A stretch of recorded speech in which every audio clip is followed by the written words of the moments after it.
Hola amigos del canal Cultura y Letras. Hace unos días vi una frase por internet aparentemente muy bonita que dice: el primero que debe llegar feliz al aula es el docente. Transmitir conocimiento es importante, pero transmitir felicidad es fundamental. Lo primero que quiero aclarar es que no sé si realmente esta frase es de quien parece ser, es decir, de Kenji Orito, un colombo japonés conocido por su trabajo social y por sus charlas muy exitosas y motivacionales. Obviando las omisiones ortográficas, analicemos la primera frase. El primero que debe llegar feliz al aula es el docente. Esta es una frase muy poderosa y muy cierta. Esta felicidad del profesor suele ser el resultado de la pasión con la que hace las cosas, esa motivación de estar cumpliendo con su vocación. Luis Alberto Machado, un gran intelectual venezolano, decía que jamás ha podido realizarse nada que valga la pena sin una dosis de entusiasmo. La pasión despierta el intelecto. Revisando un poco más el origen de esta primera frase, parece ser de la profesora española Alicia Tojeiro, quien recientemente declaraba: el primero que tiene que ir feliz a la escuela es el maestro. Sin alegría y motivación, el aprendizaje es imposible. La segunda parte de la frase es: transmitir conocimiento es importante, pero transmitir felicidad es fundamental. Aparentemente es una gran frase, pero tiene también un gran inconveniente: es parcialmente falsa. Y es que el conocimiento no puede ser transmitido. El conocimiento es una construcción mental adquirida a través de la percepción sensorial de los sentidos, como lo indican los empiristas, o a través también de la razón, como lo indican los racionalistas. Combinando estos conceptos, podríamos decir que el conocimiento inicia con una percepción sensorial, pasa a través del entendimiento, es decir, de la abstracción mental, para llegar finalmente a la razón. Por su parte, la nociología marxista establece que el conocimiento no es un reflejo inerte, no es una fotografía de la realidad, sino que es un proceso dialéctico complejo que debe estar acompañado con la práctica como demostración de la verdad.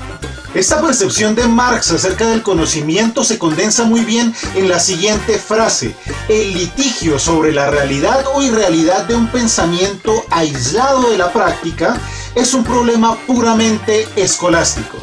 De esta manera, el conocimiento no puede ser transmitido porque es un proceso enteramente individual. El profesor, haciendo uso de herramientas lógicas y herramientas nociológicas, puede acompañar al estudiante a recorrer ese camino y mostrarle la puerta, esa puerta que el estudiante debe atravesar para que a través de sí mismo pueda construir y adquirir ese conocimiento. En segundo lugar, cuando la frase dice transmitir felicidad es fundamental, volvemos al mismo inconveniente. ¿Será posible transmitir la felicidad o de manera análoga al conocimiento es una construcción enteramente individual? Y de otro lado, ¿qué es la felicidad? Bienvenidos.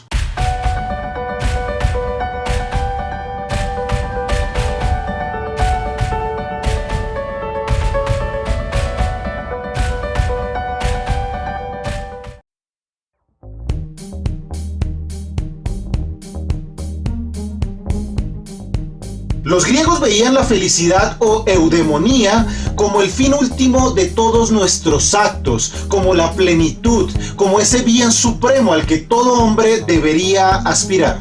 A diferencia de la pasajera alegría, la felicidad es vista como un estado de placer que se mantiene en el tiempo. Si la felicidad dependiera de estímulos externos, no podríamos asegurar su imperturbabilidad, pero si depende enteramente de nosotros, podríamos hacerla prevalecer en el tiempo. La plenitud era vista de tres formas: como la posibilidad de realizarse, como el autodominio, es decir, sentirse bien consigo mismo, y como la autonomía, es decir, la independencia plena. Pero ¿es posible alcanzar la plenitud? ¿Es posible alcanzar la felicidad? ¿Es la felicidad un estado último o un camino interminable? Una forma de ver y de percibir y de entender la vida. Una persona puede sentirse plena porque es exitosa, adinerada, tiene salud, consigue todo lo que quiere, le va bien en su trabajo, en su vida amorosa, en sus negocios, pero se engaña a sí mismo pensando que tiene una vida plena y feliz, cuando en realidad solo satisface su ego y es capaz de aplacar su hambre de consumo. Muchos asocian equivocadamente la felicidad con el poder conseguir bienes materiales y a los logros asociados a los mismos. Creer que la realización personal se encuentra en los objetos y no en el ser distorsiona el concepto de felicidad y la hace algo banal, corruptible, fugaz e inestable, como las mismas cosas materiales de las que depende.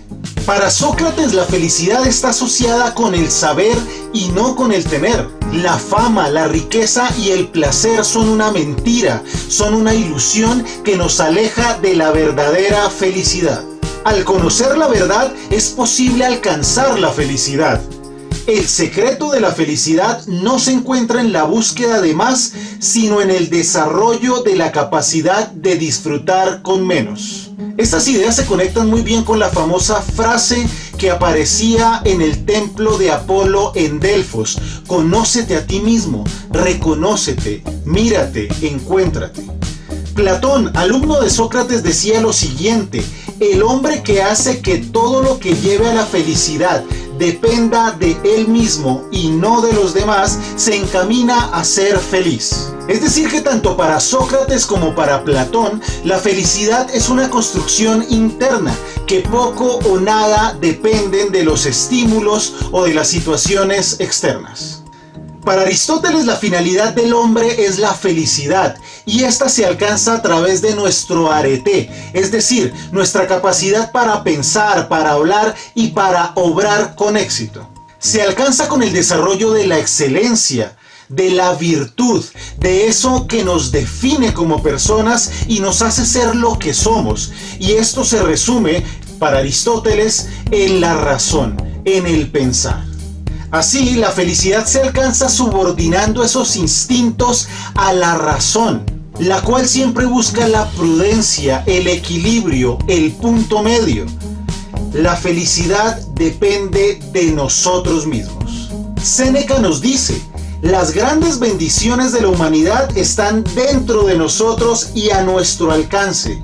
El sabio se contenta con su vida, sea cual sea, sin desear lo que no tiene. Este es un ejemplo de lo que en psicología se conoce como locus de control, es decir, esa percepción que tenemos acerca de cómo o quién controla nuestra vida. El locus de control externo obedece a ideas como el karma o la suerte, mientras que el locus de control interno, del que nos habla Séneca, depende enteramente de nuestras decisiones y nuestras capacidades. Llegados a este punto, ¿se puede transmitir la felicidad? De ninguna manera, no es así, ni para Sócrates, ni para Platón, ni para Aristóteles, ni para Séneca.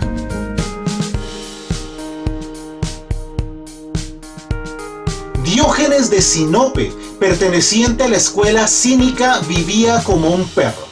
Para el cinismo, la tristeza, el sufrimiento y los problemas humanos vienen del abandono de la naturaleza original. Decía que nada nos hace más infelices que la civilización y que se debía retornar a las costumbres libres y animales, a la negación de las costumbres y a los modos de vida social. Eso, según el cinismo, era el camino a la felicidad. Diógenes escupía a la gente, defecaba y se masturbaba en público, insultaba a los demás y vivía en un tonel de manera despreocupada, desvergonzada y provocadora para el canon social. En términos simples, la felicidad para él se hallaba en su identidad primitiva, animal, lejos del mundo y de su influencia. Epicuro basaba su felicidad en la máxima: evita el dolor, procura el placer. Pero la búsqueda de placer de Epicuro no es la que entendemos como hedonismo actual.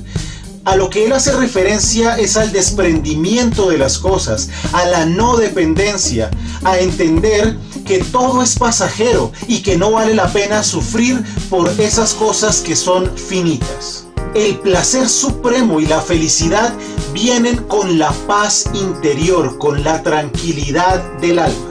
El hedonismo epicúreo es el culto al placer, pero la búsqueda del placer por las cosas sencillas, por las cosas simples. Es el placer por el simple hecho de vivir. Es el placer, es la felicidad por poder ver, por poder caminar, por poder estar vivo.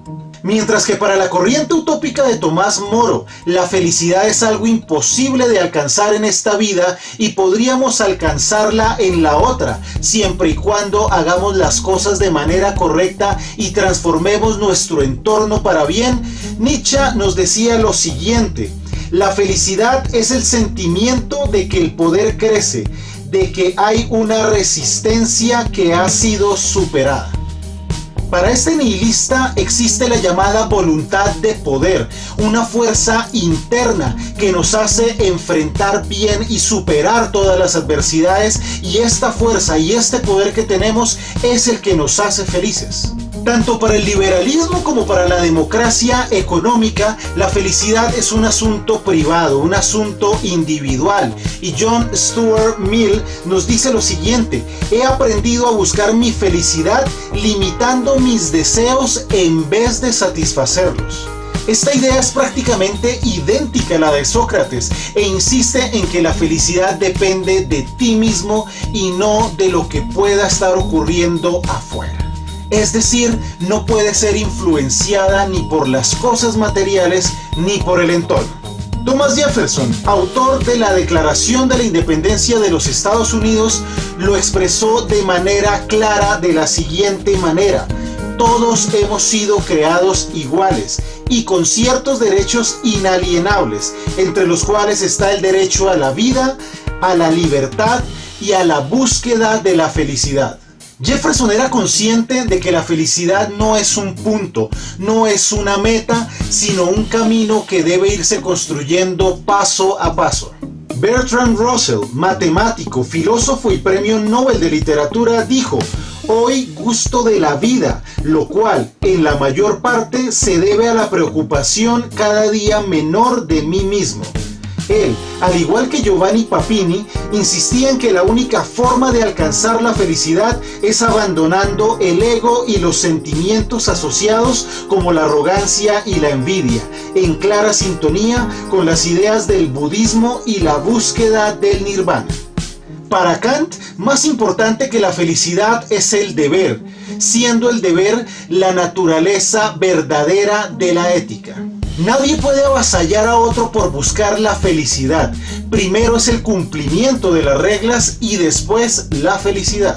Nuestros instintos nos desvían de la ética, y para poder contrarrestar esto, Kant nos invita a que hagamos empleo del imperativo categórico, que dice: obra solo según aquella máxima que quieras que se convierta al mismo tiempo en ley universal.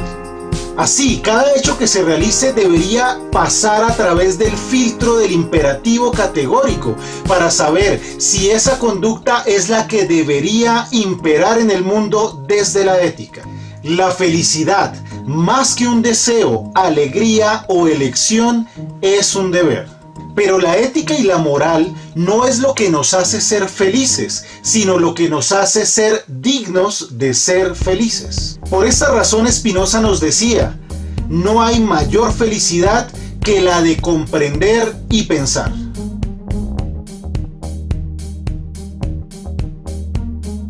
Sin embargo, si la felicidad es disfrutar con menos, es despreocuparse por alcanzar un determinado nivel social o económico, desentenderse de lo mundano y pasajero, limitar los deseos en vez de satisfacerlos y abandonar el ego, esto no implica de ninguna manera llevar una vida mediocre y conformista. Por el contrario, es luchar, trabajar y crecer, entendiendo que nuestras capacidades nos sobrepasan a nosotros mismos y no al contrario. Es entender que somos más que una simple satisfacción personal, que podemos transformar el mundo, pero no para nuestro propio beneficio, sino para alcanzar ese imperativo categórico kantiano. En conclusión, no podemos contagiar ni transmitir la felicidad. Es una construcción interna también que se ve, que se aprecia, que se puede irradiar a los demás, pero no podemos transmitirla. La felicidad es como una mariposa. Cuanto más la persigues, más te eludirá. Pero si vuelves tu atención a otras cosas, vendrá suavemente y se posará en tu hombro. Si te gustan mis videos, dale like, compártelo con tus amigos y comenta, sugiéreme temas, hazme preguntas, cuéntame algo. Sígueme en mis redes sociales @ccultura-y-letras en Facebook, Twitter e Instagram. Encuentra mis calificaciones y reseñas de libros también en mi cuenta en Goodreads, cuyo enlace te dejo en la cajita de la descripción. Suscríbete y no olvides darle clic a la campanita para que recibas las notificaciones de contenido nuevo. Nos vemos en breve. Alimentemos la cultura y felices letras.